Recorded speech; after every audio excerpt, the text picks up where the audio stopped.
Hello students, मैं विवेक वानखेड़े। हम इस चैनल पे सीबीएसई इकोनॉमिक्स क्लास 12 का नया चैप्टर फॉरेन एक्सचेंज रेट आज से स्टार्ट कर, ठीक है। तो ये इस चैप्टर की पहली वीडियो है, ठीक है। कुछ फैक्ट्स मैंने लिखे हैं यहाँ पे। Every country have their own currency, there currency is readily acceptable in their territories, currency of one country is not accepted in other.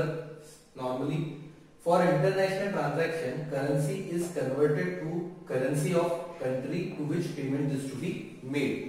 तो अब जरा इसको एक्सप्लेनेशन में देखते हैं। हर कंट्री में कुछ ना कुछ ट्रांजैक्शंस चलते हैं। जैसे हमारे इंडिया में हम सब्जी लेने जाते हैं, कपड़े खरीदते हैं, बाजार में जाते हैं, कोई भी काम करते हैं, बिजली का बिल भरते हैं, फ्रिज खरीदते हैं, वॉशिंग मशीन खरीदते हैं, मोबाइल खरीदते हैं, कुछ भी ट्रांजैक्शन। ऐसे ही हर देश में लोग रहते होंगे जो कुछ ना कुछ ट्रांजैक्शन करते हैं। तो उनको उनके ट्रांजैक्शन करने के लिए मीडियम ऑफ एक्सचेंज मनी की रिक्वायरमेंट होती है। ये हमको पता है, हमने सेकंड चैप्टर में पढ़ा है कि मनी क्या है, और वैसे भी हमको पता है कि मनी क्या है। लेकिन जो मनी हम इन चीजों के लिए पे करते हैं वो उसका शेप, नाम, कलर वो अलग रहता है। तो जो करेंसी उसको कहा जाता है जो हमारे कंट्री में एक्सेप्टेबल। अब मेरी करेंसी को भी किसी और की कंट्री में कहा तो करेंसी जाएगा, लेकिन फॉरेन करेंसी कहा जाएगा। मतलब जो रुपीस के नोट आप यूज कर रहे हैं वो रुपीस के नोट फॉरेन में फॉरेन करेंसी के ही नाम से जाने जाएंगे। तो हर कंट्री की अपनी अपनी करेंसी है। कोई भी कंट्री किसी और कंट्री की करेंसी को नॉर्मली एक्सेप्ट नहीं करता। जैसे फॉर एग्जांपल आप डॉलर लेके सब्जी खरीदने जाओ और आप सब्जी वाले को डॉलर दे दो बदले में। यदि वो एक्चुअली में समझदार होगा और पढ़ा लिखा होगा तो शायद वो डॉलर रख लेगा, क्योंकि उसको पता है कि डॉलर का रेट थोड़ा ज्यादा है, तो शायद जाके वो एक्सचेंज करा, ठीक है। लेकिन यदि आपने उसको नॉर्मल फेज में कभी दिया तो वो नहीं लेगा, क्योंकि बहुत सारे लोग नहीं लेंगे, ठीक है। क्योंकि फिर उनको डॉलर के बारे में बताना पड़ेगा, एक्सचेंज करने जाएंगे तब कि भाई कहाँ से आया, कैसे आया, तुम्हारे पास कैसे पहुंचा, वगैरह वगैरह। तो वो जो ट्रांजैक्शन करेंगे वो इंडिया में रुपीस में ही करेंगे। वैसे ही अमेरिका में डॉलर में करेंगे, जापान में येन में करेंगे, वगैरह वगैरह। अलग अलग कंट्री की अपनी अपनी करेंसी। तो मेरी जो अपनी करेंसी है, मैं चाहूंगा कि मुझसे जो भी सामान खरीदे वो उसी करेंसी में सामान खरीदे। फॉर एग्जाम्पल कल को हमको ऐसा प्रोडक्ट बनाते हैं जो अमेरिका वाले खरीदना चाहेंगे, तो हम डेफिनेटली चाहेंगे कि अमेरिका वाले खरीदे, लेकिन पेमेंट उसका रुपीस में करें, क्योंकि रुपीस मेरी करेंसी, मेरी कंट्री की करेंसी, ओके। सो फिर अब वो अमेरिका वाले को क्या करना पड़ेगा? अमेरिका वाले को प्रोडक्ट खरीदने के लिए पहले उसके डॉलर को रुपी में कन्वर्ट करवाना पड़ेगा और फिर वो रुपी मुझे दे। इस डॉलर का हम क्या करेंगे वो हम आगे देखेंगे, लेकिन अमेरिका वाले को यदि मुझे पेमेंट करनी है तो वो मुझे रुपीस में पे करेगा। और सेम चीज यदि मैं उनसे कुछ खरीद रहा हूं तो वो भी एक्सपेक्ट करेंगे कि मैं अपने रुपीस को डॉलर में कन्वर्ट करूं और फिर डॉलर उनको पे करूं। फिर तो ये तो एक बेसिक था करेंसी के बारे में। इंटरनेशनल ट्रांजैक्शंस होते हैं तो एक दूसरे से एक्सचेंज भी करना पड़ता है, करेंसी को कन्वर्ट भी करना पड़ता है। फिर now see what is foreign exchange. Foreign exchange all currencies other than domestic currency. Very simple, अपनी कंट्री की करेंसी को छोड़ के बाकी सारी करेंसीज को फॉरेन करेंसी बोलते हैं या फॉरेन एक्सचेंज कहा जाता है। Exchange word this comes from medium of exchange. Medium of exchange हमको पता है क्या है, okay. So money, so this foreign currency is a currency of foreign country की currency which is authorized medium of circulation and basis for record keeping in that country। मतलब जो भी foreign currency, मैं जिसे फॉरेन करेंसी कह रहा हूं, वो उनकी कंट्री में सर्कुलेशन के लिए अथोराइज्ड करेंसी है और उनकी बुक कीपिंग, उनके रिकॉर्ड्स मेंटेन करने के लिए भी वो उसी करेंसी का यूज करते हैं। तो ये फॉरेन एक्सचेंज है। क्या है? फॉरेन एक्सचेंज, यानी कि हमारी करेंसी को छोड़ के बाकी सब देश की जो करेंसी है वो फॉरेन एक्सचेंज कहलाता है। Same is the case with foreign वालों के लिए हमारी करेंसी, ठीक। तो अब सोचो कि कितनी फॉरेन एक्सचेंज होंगी, मतलब हमारे अकॉर्डिंग तो जितने देश उतने फॉरेन एक्सचेंज। फिर मतलब किसी भी कंट्री में यदि कोई करेंसी चल रही है तो फिर वो वाली जो करेंसी है, वो वाली करेंसी हमारे लिए तो फॉरेन एक्सचेंज है। वैसे ही उन सारी 200-250 कंट्रीज के लिए हमारा रुपीस ये फॉरेन एक्सचेंज है। फिर तो इजी है ना। फॉरेन एक्सचेंज क्या होता है ये क्लियर है, यदि कुछ भी डाउट हो तो एक बार फिर एक रिवाइज करके सुन सकते हैं। Then each country wants payment in their local currency, so there is a need to decide how much to pay. Now ये बेसिस बनेगा हमारे अगले टॉपिक का जो कि फॉरेन एक्सचेंज रेट है, कि यदि मुझे किसी को पे करना है तो मैं कितना पे करूंगा। मतलब सपोज मैं एक 10 रुपए का ट्यूब खरीदता हूँ, 10 रुपए का कोई पेस्ट खरीदता हूँ और वो पेस्ट मैं फॉरेन से खरीदता। अब मुझे तो कन्वर्ट करके 10 रुपए दिखा रहा है, लेकिन क्या मैं उसको $10 पे करूंगा क्या बदले में, वो मुझे सोचना पड़ेगा। ओके, तो उसके लिए मुझे उसको कितना पे करना है, तो ये एक्सचेंज रेट दोनों देशों के बीच में डिसाइड होना चाहिए। वो हमारा अगला टॉपिक है। बहरहाल एक्सचेंज रेट के साथ हम इसको भी देखेंगे कि ये $1 इज इक्वल टू 1 रुपी वाला क्या क्या इम्पैक्ट हो सकता है। ठीक है, तो फॉरेन एक्सचेंज इतना है। इसके साथ हम अगला टॉपिक फॉरेन एक्सचेंज रेट देखते हैं। ओके, सो ये है foreign exchange rate. Foreign exchange rate is the rate at which one currency is exchanged for other currency. एक करेंसी को एक्सचेंज करने के लिए जितना आपको पे करना पड़ता है वो होता है foreign exchange rate, price of one currency in terms of other. तो सिंपल टर्म्स में देखेंगे तो एक करेंसी की प्राइस दूसरे करेंसी के टर्म्स, जैसे यूजुअली आपको सामान वगैरह लेने जाते हैं तो आप उसका रेट पूछते हैं, तो बदले में उसको आप कुछ एक्सचेंज में पैसे देते ना, तो आप पूछते भैया रेट कितना है। वैसे ही यदि आपको फॉरेन करेंसी चाहिए तो उसके लिए भी कुछ रेट होता है। For example $1 is equal to 80 rupees. यदि $1 इज इक्वल टू 80 रुपीज है, that means 1 rupee is equal to 1/$80। Solve करोगे तो ये आ जाएगा $0.0125। इसका मतलब मुझे यदि मेरे पास $1 है तो इंडिया में आके मुझे उसके बदले में 80 रुपीज मिल जाएंगे। अब ये जो रुपी है ये इंडिया की करेंसी है और ये जो डॉलर है वो अमेरिका की करेंसी है, यूएसए की करेंसी है। सो ये इन दोनों का एक्सचेंज रेट है, ये इसका रेट है। वैसे ही ये पाउंड और ये डॉलर, तो 1 पाउंड इज इक्वल टू $2।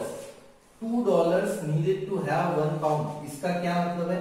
इसका मतलब है 1 पाउंड को खरीदने के लिए $2 की जरूरत पड़ेगी, $1 को खरीदने के लिए 80 रुपीज की जरूरत पड़ेगी। यदि हमको ये दोनों पता है तो फिर हम यहां से ये निकाल सकते हैं कि 1 पाउंड के लिए 160 रुपीज की जरूरत पड़ेगी। ओके, 160 रुपीज ना, $2 है, 80 160 रुपीज देंगे तो 1 पाउंड मिलेगा। मतलब ये जो है कि किस करेंसी को किसी और करेंसी के टर्म्स में एक्सचेंज करने के लिए कितने पैसे देने हैं, तो वो हम कह रहे हैं फॉरेन एक्सचेंज रेट। ओके, ये जो रेट है ये रेट फ्लक्चुएट होते रहते हैं। सर कि एक बार डिसाइड करके फिक्स हो गया, ये फ्लक्चुएट होते हैं, लेकिन ऐसा भी नहीं कि हमेशा फ्लक्चुएट ही होता रहेगा। There are various types to decide the foreign exchange. ये भी हम पढ़ेंगे आने वाले टाइम में कि कौन कौन से टाइप्स होते हैं जिससे फॉरेन एक्सचेंज रेट को डिसाइड किया जाता है। ठीक है, सो ये था फॉरेन एक्सचेंज और फॉरेन एक्सचेंज रेट। अब जहां तक रेट की बात है तो रेट को समझने के लिए देखो, कई सारे लोगों का ड्रीम है कि $1 इज इक्वल टू 1 रुपीज हो जाए। कई सारे लोग तो अभी से उसकी मांग करते हैं कि यार $1 इज इक्वल टू 1 रुपीज हो जाए। अब आप सोचो इससे क्या होगा, $1 इज इक्वल टू 1 रुपीज हो जाएगा तो डेफिनेटली बात है कि भाई हमारे डॉलर की, हमारे रुपीज की वैल्यू तो बढ़ गई, बराबर हो गई अमेरिका के डॉलर के। लेकिन इस पे एक और सोचने वाला क्वेश्चन ये आएगा कि यदि ये हो गया तो फिर जो अमेरिका के बिजनेसमैन, अमेरिका के लोग इंडिया में इन्वेस्ट कर रहे हैं, इंडिया से प्रोडक्ट खरीदना चाह रहे हैं, उनके चांसेस खरीदने के कम हो जाएंगे, क्योंकि उनको उतना ही इन्वेस्टमेंट वहां करना पड़ रहा है जितना यहाँ करना पड़ रहा है। तो उनको कोई एडिशनल बेनिफिट नहीं मिल रहा यहाँ पे इन्वेस्ट करने का, बराबर पैसा खर्च हो रहा है। तो ये एक इसका ड्रॉबैक भी हो सकता है। ठीक है, तो मतलब इम्प्लीकेशन दोनों होते हैं, बट हाँ this is also kind of exchange rate कि $1 के बदले में 1 रुपए में। तो ये था फॉरेन एक्सचेंज और फॉरेन एक्सचेंज रेट। अब जरा एक बार, क्योंकि हमने फॉरेन एक्सचेंज रेट देख लिया है, तो एक बार जरा फटाफट से देख लेते हैं कि इसका अप्रिसिएशन और डिप्रिसिएशन क्या होता है। रेट की बात हुई है तो जरा इसको देख लेते हैं, करेंसी डिप्रिसिएशन और currency appreciation. Decrease in value of domestic currency. Depreciation मतलब decrease in value of domestic currency. $1 is equal to 70 था, $1 इज इक्वल टू 75 हो गया। $1 इज इक्वल टू 70 से 75 हो गया। इसका मतलब $1 में पहले 70 रुपीस को खरीदा जा सकता था, अब सेम $1 75 रुपीस को खरीद सकते। मतलब आप यदि ये समझ लो कि ₹1 की एक इक्लेयर्स है, तो $1 में पहले 70 इक्लेयर्स खरीदी जा सकती थी, अब उसी $1 में 75 इक्लेयर्स खरीदी जाती है। इसका मतलब इक्लेयर्स की वैल्यू कम हो गई। सो करेंसी का डेप्रिसिएशन मतलब इस करेंसी की वैल्यू डेप्रिशिएट हो गई, डिक्रीज हो गई। Makes domestic currency less valuable, ये डोमेस्टिक करेंसी को लेस वैल्यूएबल बना देता है। एक अब ये इसकी वजह से क्या होगा, लेस वैल्यूएबल तो समझ में आ गया है कि वैल्यू कम होगी, लेकिन इससे क्या होगा, इससे एक्सपोर्ट्स बढ़ जाएंगे। क्यों? क्योंकि अब यदि वो $1 देगा तो बदले में 75 इक्लेयर्स ले जा सकता है। पहले 70 ही इक्लेयर्स ले जा सकता था, अब 75 ले जा सकता है, तो उसका उसी डॉलर को देने में ज्यादा फायदा होगा। फिर तो बाहर जो लोग बैठे हैं वो इसका वेट करते हैं कि जब ये हो जाए तो वो जल्दी से फिर खरीद ले। मतलब क्यों? क्योंकि उसको उतने ही रुपए में जो उसके पास है यहाँ ज्यादा वैल्यू की चीजें मिल जाएंगी। ठीक, सो इससे एक्सपोर्ट्स बढ़ेंगे। अब इसका दूसरा करेंसी एप्रिसिएशन। एप्रिसिएशन नाम में क्लियर है, एप्रिसिएशन क्या? Increase in value of domestic currency. Domestic currency की वैल्यू में इंक्रीज आ गया, मतलब उल्टा हो गया, पहले ये था अब ये हो गया। या फिर यहाँ पे एग्जांपल है कि भाई यदि सपोज सेम एग्जांपल से भी ले लेते हैं हम कि यदि $1 इज इक्वल टू 70 रुपीज था, अब $1 इज इक्वल टू 67 रुपीज होंगे। मतलब अब उस फॉरेन वाले को $1 में 67 इक्लेयर्स ही मिलेंगी, तो अब चांसेस है कि वो ना खरीदे क्योंकि अब उसको महंगा पड़ने लगे। ठीक है, so increase in value of domestic currency, इससे हमारे करेंसी की वैल्यू बढ़ती है। ओके, बढ़ती है इससे हमारी करेंसी की वैल्यू, इससे इंपोर्ट्स बढ़ेंगे। क्यों? पहले मुझे $1 का सामान खरीदने के लिए 70 रुपीज देने पड़ते थे, अब मैं वही सामान 67 रुपीज में खरीद सकता हूँ। मतलब ये तो एक तरीके से मुझे ₹3 का डिस्काउंट मिल गया कि पहले जो चीज मैं खरीदने जा रहा था वो मुझे जितने की मिल रही है, अब मुझे वही चीज उससे कम की मिल रही है। ठीक, सो करेंसी एप्रिसिएशन और डेप्रिसिएशन, और एक बात हमेशा याद रखें, मैं देखो आपने देखा होगा मैंने डेफिनेशंस जब मैं लिखता हूं ना तो मैं पूरी डेफिनेशंस नहीं लिखता। ये शायद कुछ लोगों को अजीब भी लग सकता है, लेकिन यहाँ पे जो मैं आपको पढ़ा रहा हूँ वो मैं आपको इस तरीके से पढ़ा रहा हूँ कि आपको याद रखने में आसानी हो। अब जैसे कि मान लो यहाँ पे 2 डेफिनेशंस लिखी था, decrease in value of domestic currency, increase in value of domestic currency in terms of foreign currency. Okay, यदि मुझे याद रखना है, इसको एक और तरीके से कैसे लिखा जा सकता है, currency appreciation refers to the increase in value of, तो ये रेफर्स टू वगैरह ये सारी चीजें ये तो मेरे ख्याल से 12th वाले लेवल तक आके बच्चों को कैसे लिखना है ये पता होती है। हमको नोट्स हमेशा इस तरीके से बनाने चाहिए जो हमको कम चीजों में ज्यादा कंटेंट याद रखे। मतलब मेन इंपॉर्टेंट पॉइंट की चीज हमको याद रखनी बहुत जरूरी। यदि वो हमको याद है तो उसको स्टेटमेंट में कैसे कन्वर्ट करना है ये तो फिर अपनी स्किल है और ये कुछ सीखना भी चाहिए। ठीक है, लेकिन मेन पॉइंट आपको याद रखना है। तो यहाँ पे एक इंपॉर्टेंट चीज लिखिए, increase in value of domestic currency in terms of foreign currency. Foreign currency के टर्म्स में, मतलब ये जो एप्रिसिएशन और डेप्रिसिएशन है ना, ये रिलेटिव टर्म है, ये किसी के रेफरेंस में बताया जाता है। ऐसा नहीं हो रहा कि बस अपनी करेंसी अपने आप ही अप्रिशिएट होगी, अपने अप्रिशिएट हुई है लेकिन in terms of foreign currency.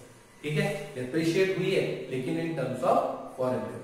और ये तो अब आपको क्लियर हो ही गया होगा कि यदि मैं करेंसी डेप्रिसिएशन की बात अपनी डोमेस्टिक करेंसी के लिए कर रहा हूं तो उसी वक्त फॉरेन वाली करेंसी अप्रिशिएट हो रही है, और यदि मैं अपनी करेंसी के डेप्रिसिएशन की बात कर रहा हूं, एप्रिसिएशन की बात कर रहा हूं, तो फॉरेन वाली डेप्रिशिएट हो रही होगी।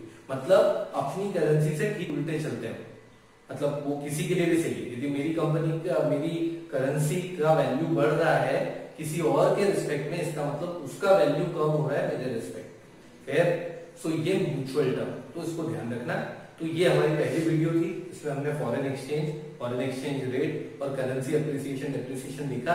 ये एप्रिसिएशन डेप्रिसिएशन एक बार दोबारा भी वापस आएगा। अब अगली वीडियो में हम देखेंगे types of foreign exchange rate, कि ये फॉरेन एक्सचेंज के रेट कैसे फिक्स किए जाते हैं। Thank you. और तब तक के लिए एक चीज ध्यान रखना कि किताब पढ़ना बहुत जरूरी है। Do read books. वीडियो में जितना पढ़ाया जाता है that is not sufficient for your exams. जो आप रीड करते हो वही आपको एग्जाम में ज्यादा ध्यान रखना। ठीक है, थैंक यू बेटा, अगली वीडियो में मिलते हैं।